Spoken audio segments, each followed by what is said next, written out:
બધા જમવા બેસી ગયા છે. અમારા રુદુભાઈ તો જો ખોખામાં બેઠા. તું શું કરે છે? જમે છે. રિયાંશભાઈ ટમેટું ખાય. શું ખાશો? ટમેટું ખાવ કહેતા? ટમેટું ખાવ કહેતા? ઓ તો આપું. અને આ રોટલો આપું. આ લે રોટલો લઈ લે. આટલું. હેલો ફ્રેન્ડ, જય માતાજી, જય શ્રી કૃષ્ણ. કેમ છો બધા? મજામાં ને?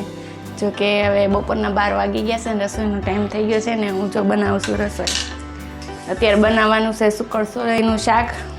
ને સોળી તો મેં બાફી લીધી છે. 4-5 વિસલ વગાડી લીધી અને હવે શાક વઘારું છું. બીજું સાઈડમાં એક કાંદા પૌવા બનાવવાના છે. એમાં પહેલાં તેલ નાખી દીધું જોતા પ્રમાણે. તેલ આવી જાય એટલે પછી આપણે એનો વઘાર કરી નાખીએ. બપોરનો ટાઈમ છે એટલે સુકલ સોળીનું શાક, રસાવાળું રોટલા એટલે મજા આવશે. કાંદા પૌવા બનાવવાના છે.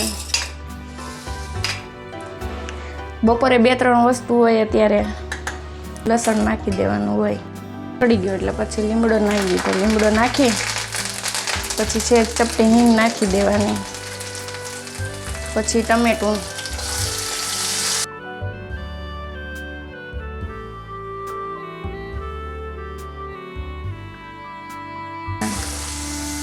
હળદર, ધાણા જીરું.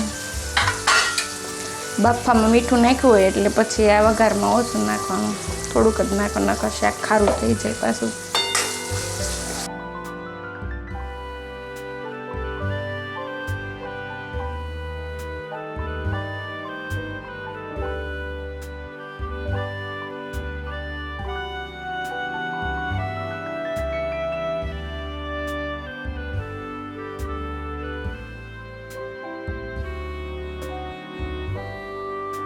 ટમેટું છડવા આવી ગયું છે એટલે આપણે એની અંદર લસણવાળી ચટણી નાખી દઈએ.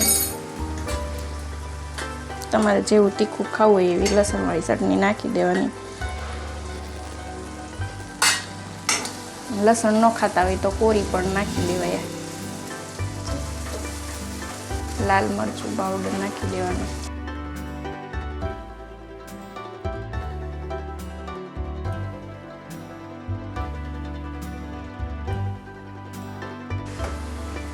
ને બાફેલું બટેકું છે.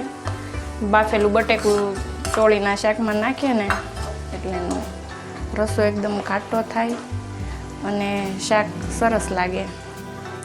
તમારે જો ન નાખવું હોય તોય પણ હાલે, પણ નાખો તો વધારે સરસ લાગે. સારી રીતે મિક્સ થઈ જાય ને એટલે પછી એની અંદર આપણે જે બાફેલી ચોળી છે ને એ એડ કરી દેવાની.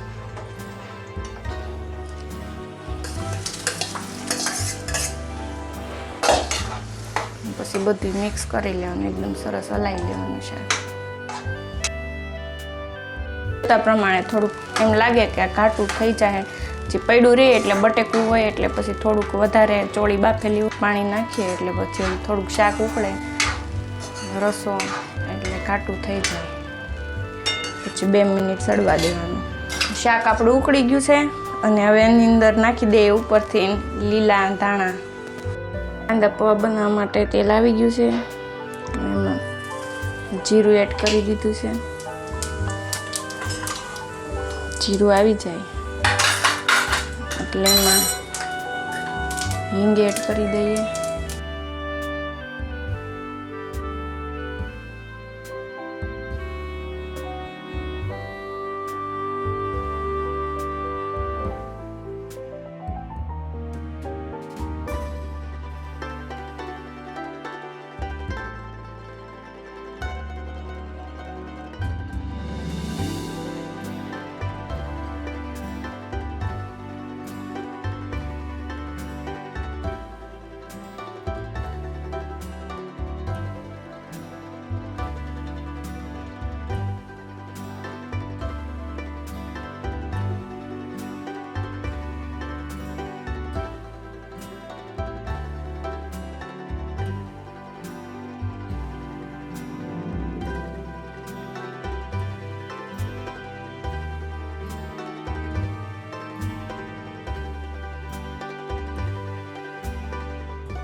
મસાલો આ થઈ ગયો છે, આપણે કાંદા સડી ગયા છે.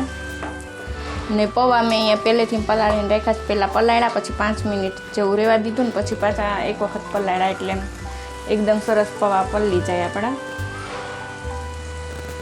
ને તમારે લીંબુ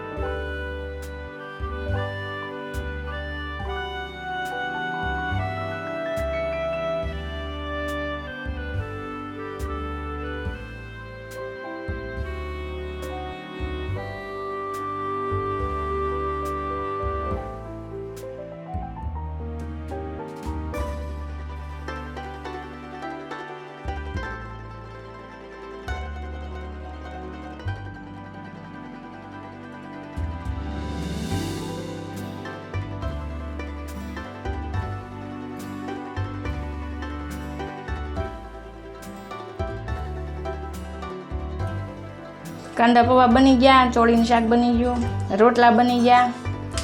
હવે જો આ અથાણું બનાવું છું, કાંદા અને ટમેટા.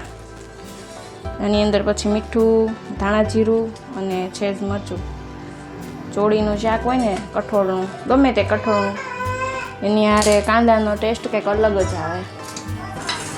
બસ જો હવે જમવાની તૈયારી થઈ જ ગઈ છે, જમવા બેસું જ છે. તમે પણ બધા આવી જાઓ જમવા. હવે જમવાનું તૈયાર થઈ ગયું છે અને જો બધાય જમવા બેસી ગયા છે. અમારા રુદુભાઈ તો જો ખોખામાં બેઠા. તું શું કરે છે? જમે છે. રિયાંશભાઈ ટમેટું ખાય. શું ખાશો? ટમેટું ખાવ કહેતા? ટમેટું ખાવ કહેતા?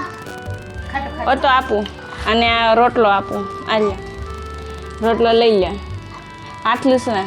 ને જો બધાય જમવા બેસી ગયા છે. કાંદા પૌવા છે, ચોળીનું શાક છે, રોટલા છે. ને તમે આવી જાઓ જમવા. હવે અમે જમી લઈએ.